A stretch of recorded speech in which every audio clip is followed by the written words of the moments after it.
Hey, Kat. What's up? How you doing? Let's look at our quarter note backbeat grooves first.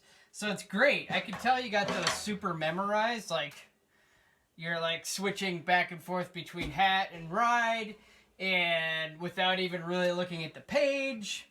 So it's awesome. I think they're at a place where they're pretty comfortable. I mean, obviously, there's a few little mistakes in there. Maybe forgetting what the next groove is for a second, or thinking that you need to switch grooves when you don't need to. Just general little focus things, no big deal. But they sound really good, and the mix is good. They look good. So what I want to do for this week is you're going to show me 2 videos for these quarter note backbeat grooves this week. So I suppose I'll get 4 videos from you total, because we'll see the rim shot and then we'll also see the roughs type stuff. So the first thing would be, show me all of it at 125. So you were at 115, which is good, but I think you could push yourself on the tempo a little bit more. So show me 125, even if maybe it doesn't feel that great. But I think within a week, if you practice it, you could get to 125 and it would feel good and sound good. So see if you can push yourself. Show me all of them at 125 the same way we've been doing them. And then in addition to that, I'm going to show you a basic fill that we could potentially use with these type of beats. And it's just classic, rock pop kind of stuff. It's a simple, short fill, but it's kind of fast because I'm going to show you at 125. So what I'm going to do is play it for you, and then I'll explain kind of what it is. I'm not going to write this out because I want you to get it from ear and from watching. If you want to write it out on your own, that's totally cool. But sometimes, actually I should do this more often. It's good to just show people things without writing things out. We need to be able to do both, right? Should be able to hear it, see it, and know what it is, and be able to write it out yourself if you need to, which in the real world, that happens a lot. And you should be able to read something if I hand it to you written on a piece of paper. So both of those things. I know, like you're in school all the time, right? And it's so handy, like so common for the teacher to hand you papers all the time. Although I guess not for the last year. They're emailing you files probably. But,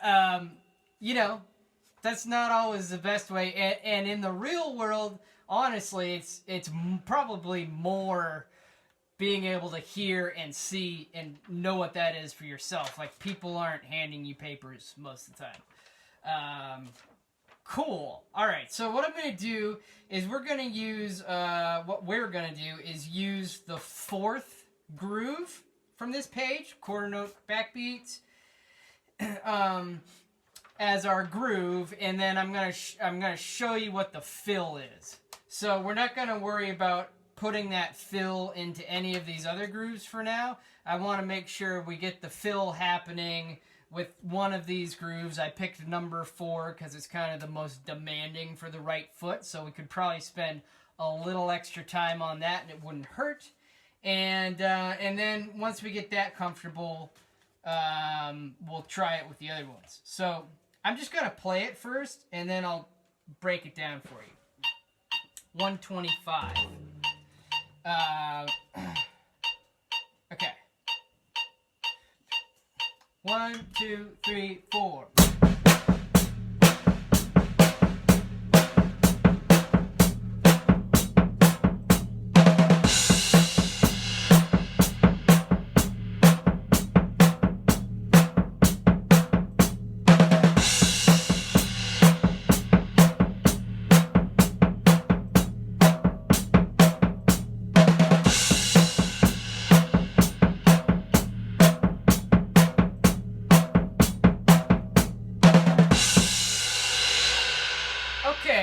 So I lost my snares in there for some reason. I think they're loosening up on me here. That's what happens when you play drums that are 70 years old. Sometimes things just act weird. I don't know if you heard that. The snares cut out after like the second or third bar. Uh-oh. We got trouble. Let's use this as an opportunity to teach you about snare tension. Let's see what's going on here. Okay, so here are the snares. You can see they're very loose, even though, oh, okay. That answers the question. Look at that. My string here broke. My string broke. It wore right through these holes in the snares where the string goes through. I probably can't really see this very well on camera, but so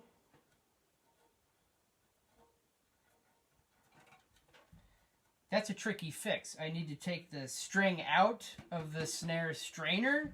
For that, it looks like I need a little flathead screwdriver. And then I need to put new string, or maybe I can salvage this string.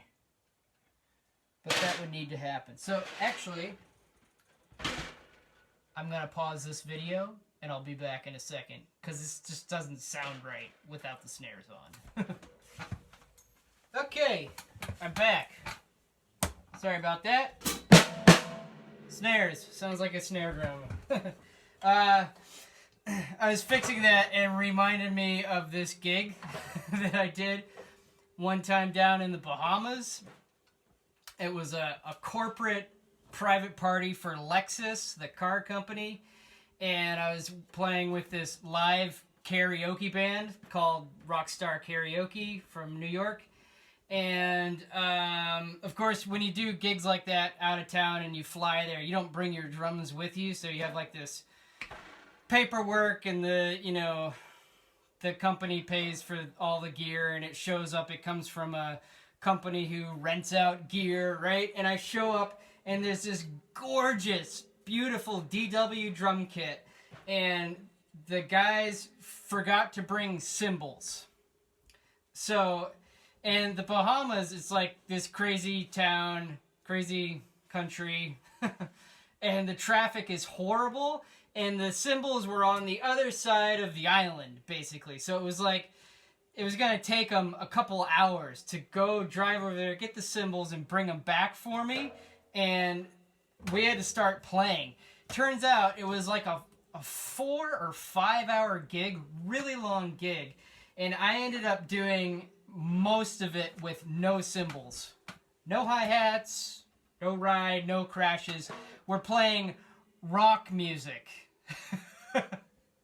It was absolutely horrible. I was so cranky about it. And, yeah, the cymbals showed up for, like, maybe the last half hour of the gig, and I wasn't very nice to those guys. It was very cranky. And then on top of that, the PA system, all the speakers and the microphones, and it was, like, amazing equipment, really, really fancy, beautiful stuff. And it was on this outdoor stage with no tent overhead. And as soon as we stopped playing, it just started downpouring rain, like the hardest rain, and it didn't stop. And the entire PA setup, the mixers, the mics, all of it just got ruined, basically, by this rainstorm. Probably at least $50,000 worth of equipment. Not to mention the drum kit was sitting out there in the rain, all the guitar amps, the keyboard, like everything was just ruined. Whew, it was rough. Okay, back to our lesson. Okay, cool. So we're working that fill into beat number 4. So basically, it's just 16th notes for one beat, starting on beat 4. So remember, I'm a tempo here. Do do got do do got do do. 1 2 3 4 yanda. Okay, it'll be right left, and then we'll do the crash on beat 1, and this happens every 4 bars, right? We'll keep a 4-bar phrase. So I'll play it slowly for you. So without a metronome, I'll do almost an entire 4 bars of the groove, and then on the last beat of that 4-bar phrase, starting on beat 4, we have just 4 16th notes, right, left, right, left. Got, do, got, 1, 2, 3, 4. Whoops. I was playing 8th notes with my right hand. I hope I wasn't doing that before. Let me fix that. 1, 2, 3, 4.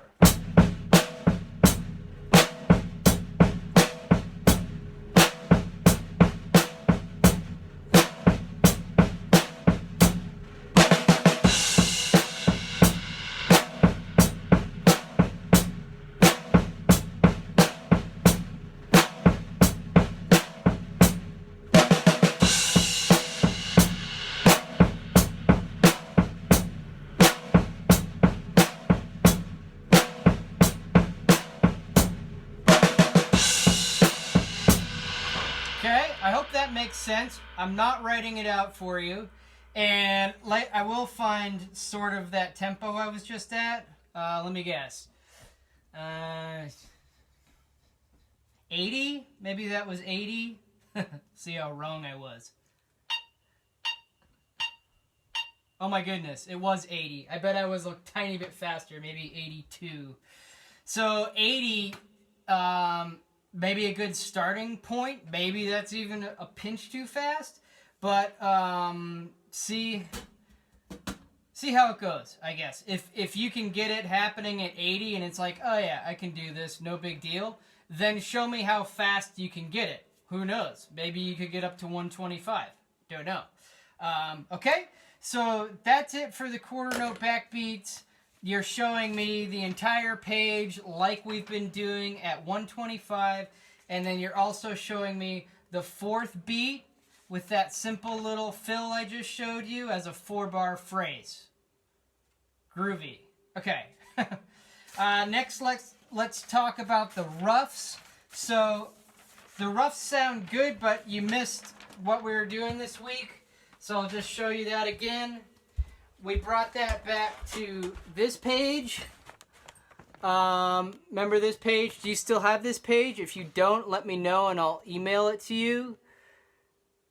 So, anyways, just watch last week's video, and you'll know what I'm talking about. Okay, and then after that we have the rim shot. Okay, so rim shot is doing well.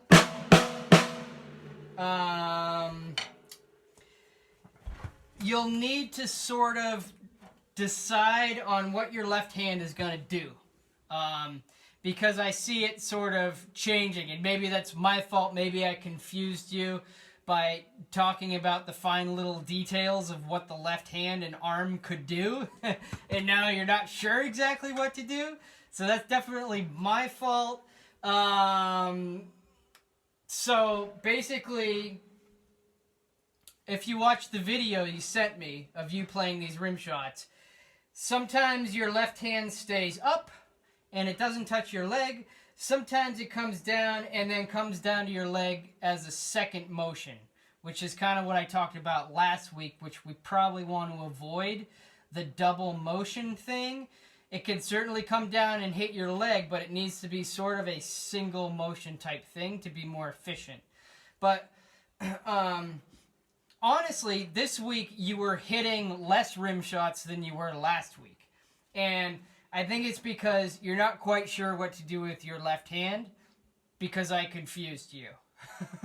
And it would be confusing to anybody. So just see if you can figure out what you like. And try the method of coming down and hitting a rim shot, and then the hand just sort of resting on the leg. Sort of as one motion, right? That's what I do.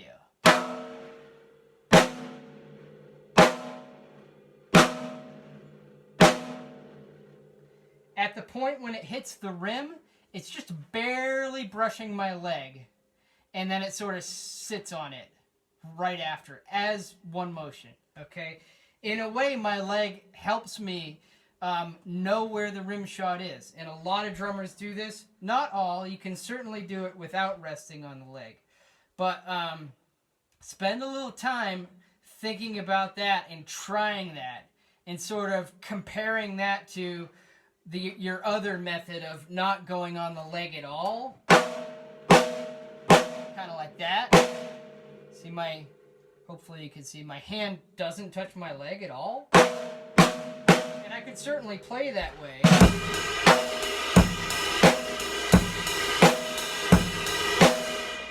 Totally doable. Feels a little weird for me, but it's totally doable. So see if you can find out which you like better. And go with whatever method feels better to you. There's really no right or wrong way. But what you did this week was sort of switching between these different techniques, and I think that's why you were missing more rim shots, because it's hard enough to hit a rim shot to begin with, but then if you're changing your position all the time, it makes it nearly impossible. So every single rim shot, it needs to look exactly the same in your left arm and in your left hand. Okay? Critical. Cool. So, I think that's probably about it for today. We talked about everything we needed to talk about. Yes. Okay. Oh, and the rim shot, you moved to 90. I think you were at 85 or something. Just pick a tempo. We don't need to move tempos. In fact, we shouldn't move tempos. 90 is fine. 85 is also fine. They're very similar. Just pick a tempo. And also, you don't have to play to a metronome with this type of exercise for sure. In fact, it's good to not play to a metronome sometimes, because real world situations, a lot of times, if we're playing live, especially in front of people, with other people, most of the time there's no click track. So you need to be able to hold tempo without a click track. Sometimes the click track can become a crutch and we can lean on it and not know where the tempo is ourselves. So actually try that this week. What you should do is put your metronome on, like I'm going to pick 90, and you could play with it for a second, right? To feel where that is.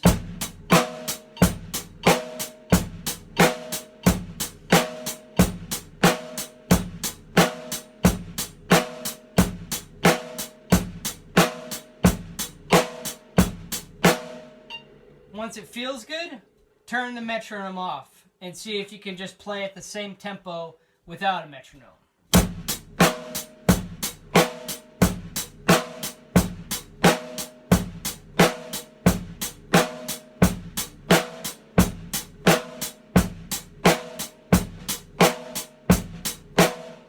And then you do that for a while, and then it's kind of fun to turn the metronome back on and play with it and see if you can determine whether or not you've sped up or slowed down.